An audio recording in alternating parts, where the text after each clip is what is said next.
Qui n'a jamais entendu parler de la mort tragique de la célèbre reine Cléopâtre? On connaît tous l'histoire de son suicide par la morsure d'un serpent. Son destin, brutalement achevé en l'an 30 avant Jésus-Christ, à l'aube de ses 40 ans, est digne d'une tragédie antique. Et justement, là est toute la question. Les témoignages antiques sont-ils vraiment fiables? À la relecture attentive de ces récits anciens, il est permis d'en douter fortement.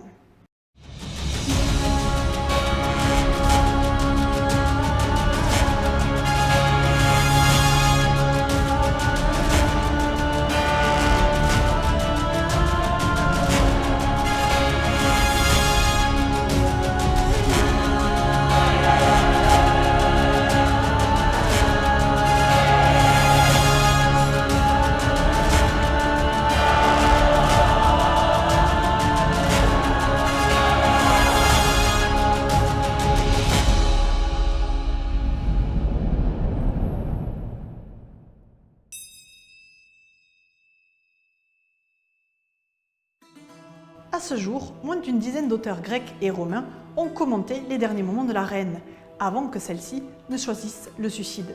Et c'était en effet sa seule option pour éviter une fin terrible, car elle savait parfaitement bien que son ennemi, le général Octave, qui la détestait, la ramènerait à Rome, où elle serait traînée et humiliée en public avant d'être exécutée pour la plus grande joie des Romains des élites qui la considéraient comme une femme dangereuse et dépravée.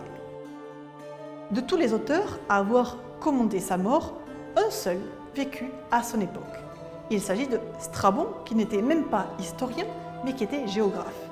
Et à l'époque où il évoque la fin de la mort de la reine, celle-ci est déjà morte au minimum depuis 20 ans, au maximum depuis 40 ans. Et voici ce qu'il écrit.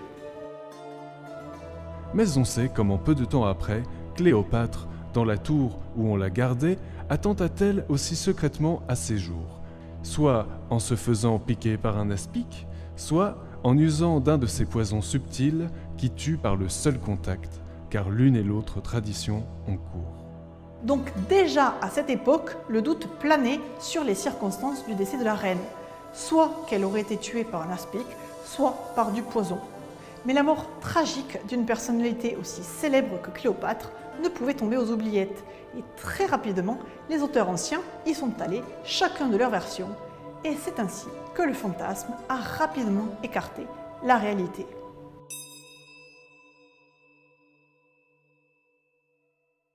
C'est le célèbre biographe grec Plutarque qui évoque le tombeau de la reine dans une histoire qu'il consacre à son troisième époux, Marc-Antoine.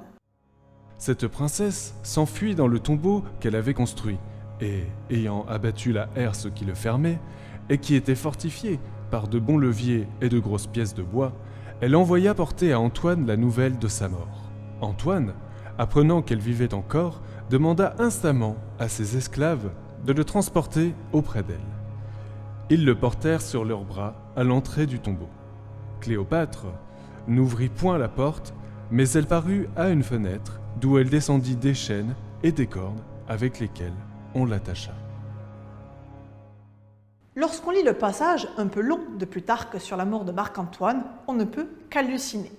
On est dans un délire absolu qui relève de la pièce de théâtre et pas du tout d'une compilation de faits réels.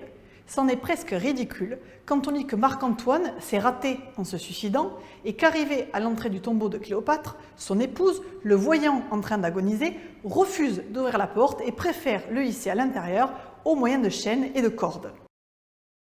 La description que Plutarque livre du tombeau de Cléopâtre est exactement de la même veine. Depuis quand les tombeaux des souverains égyptiens sont-ils fortifiés et pourquoi l'auraient-ils été? Et depuis quand les mausolées possèdent-ils une herse? Et à quoi peut bien servir une fenêtre dans un tombeau? La description, inventée de toutes pièces par Plutarque, évoque plutôt une tour fortifiée qu'un tombeau, et il ne faut accorder aucun crédit à son récit.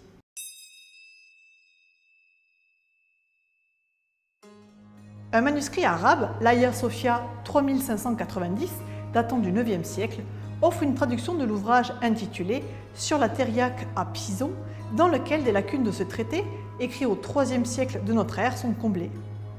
Et on y apprend que Elle prit le serpent et l'appliqua sur son sein gauche, car elle savait que le cœur est du côté du sein gauche.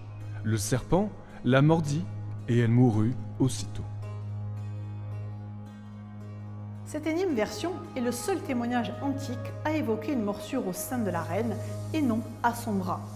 C'est pourtant la version la plus populaire, tout le monde en a entendu parler, et c'est aussi celle qui a le plus inspiré les artistes de la Renaissance. Pourtant, 2 points vont à l'encontre de cette théorie.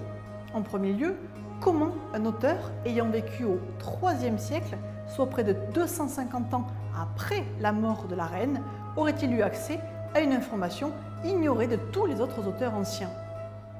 Et en second lieu, ce même auteur propose une autre théorie à la mort de la reine. D'autres disent qu'elle se fit elle-même une très grande et très profonde morsure au bras, qu'elle se fit apporter le venin de la bête dans un ustensile et se le versa sur sa blessure. Et se l'étant ainsi administrée, elle mourut peu après, paisiblement, à l'insu de ses gardes. L'auteur du traité n'a pu s'empêcher lui aussi d'ajouter sa patte personnelle. Nouvelle version, modification des prénoms des servantes cités par ses prédécesseurs, ajout de raisin à la corbeille de figues dont parlent d'autres auteurs anciens, et l'aspic qui devient un cobra.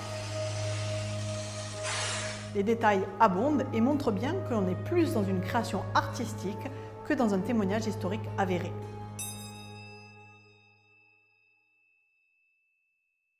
À la suite de Strabon, l'historien romain Vellius Paterculus, qui naquit 11 ans après la mort de Cléopâtre, l'historien grec Plutarque, qui naquit 76 ans après, l'historien romain Suétone, qui naquit un siècle après, et l'historien romain Dion Cassius, qui naquit presque 200 ans après, rapportent tous la version d'un aspic qui aurait tué la reine et éventuellement ses suivantes. Mais cette version est invalidée par plusieurs raisons. En premier lieu, parce que la morsure d'un aspic est rarement mortelle. En second lieu, parce que les témoignages évoquent généralement le décès des 2 servantes de la reine, or un serpent, quel qu'il soit, n'a pas assez de venin pour tuer 3 personnes adultes. Il faut également rajouter qu'un aspic mesure entre 50 et 70 cm et qu'il peut même atteindre 90 cm. On imagine mal comment les gardes auraient fait pour ne pas remarquer un reptile de cette taille, qu'il ait été caché dans une corbeille à fruits ou dans un vase selon les versions. Seule la version de l'historien Florus, qui naquit 100 ans après la mort de Cléopâtre, pourrait être crédible quand il rapporte « Elle se fit piquer les veines par des serpents et succomba à une mort semblable au sommeil. » Mais dans ce cas, on voit mal comment la reine aurait réussi à se procurer plusieurs serpents sans attirer l'attention des gardes. L'historien Dion Cassius développe 200 ans après la mort de Cléopâtre une autre théorie rapidement évoquée par Plutarque. Elle avait une aiguille avec laquelle elle relevait ses cheveux enduite d'un venin, dont la subtilité était telle que, sans faire aucun mal au corps, si peu qu'il fût mis en contact avec le sang, il causait une mort prompte et exempte de douleur. Aiguille qu'elle portait constamment à sa tête, suivant la coutume, et qu'alors, après s'être préalablement fait une piqûre, elle enfonça jusqu'au sang.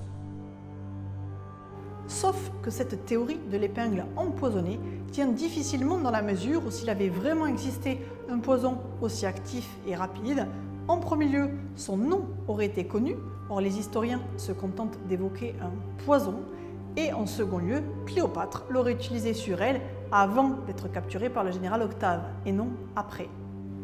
Et si la reine s'était enfoncée cette aiguille jusqu'au sang, on imagine mal comment sa mort aurait été exempte de douleur. Une incohérence parmi d'autres. Il y a une règle simple que tous les historiens modernes connaissent. Plus il y a de détails, plus le récit est affabulateur. En voici un exemple, à nouveau un extrait d'une vie d'Antoine de Plutarque. Ils ouvrirent les portes et la trouvèrent sans vie, couchée sur un lit d'or, et vêtue de ses habits royaux. De ces 2 femmes, l'une, nommée Iras, était morte à ses pieds. L'autre, qui s'appelait Charmillon, déjà appesanti par les approches de la mort, et ne pouvant plus se soutenir, lui arrangeait encore le diadème autour de la tête. Un des gens de César, lui ayant dit en colère « Voilà qui est beau, Charmillon !»« Oui, répondit-elle, très beau et digne d'une reine issue de tant de rois. Après ce peu de mots, elle tomba morte au pied du lit. Le lit en or, le prénom des deux servantes, les dialogues restitués en sont quelques exemples parmi d'autres. Si ces faits sont mensongers, pourquoi le récit de la mort de Cléopâtre serait-il plus crédible? D'autant plus qu'il existe presque une dizaine de théories dès l'Antiquité.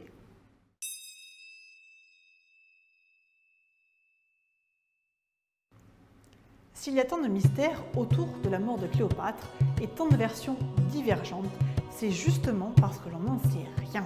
Octave a dû rager d'être privé de son triomphe avec Cléopâtre enchaînée à ses côtés. On peut donc aisément comprendre qu'il ne fit aucun commentaire et on peut fortement douter que ses serviteurs aient colporté des ragots. En effet, Octave côtoyait la haute société romaine. Or, les historiens anciens faisaient partie des élites. Si des éléments sur le décès de Cléopâtre avaient filtré à l'époque, nul doute que des historiens contemporains d'Octave se seraient emparés de l'affaire. Or, le silence est de rigueur chez tous les historiens de l'époque. La prudence est donc de mise pour les témoignages tardifs et plus encore lorsque l'on sait que les historiens antiques étaient payés pour écrire. Ils ne recherchaient pas tant la vérité qu'à satisfaire leurs commanditaires. Si les contemporains de Cléopâtre eux-mêmes ne savaient pas vraiment comment était morte la reine, on peut douter que leurs successeurs détenaient la vérité. Mais la mort mystérieuse d'une femme telle que Cléopâtre ne pouvait rester sous silence longtemps, et comme à chaque fois qu'une célébrité décède dans des circonstances tragiques, les rumeurs se déchaînent. Une constante qui se vérifie encore de nos jours. C'était tout qui t'a dit, t'as qu'à la tête, t'as qu'à dire.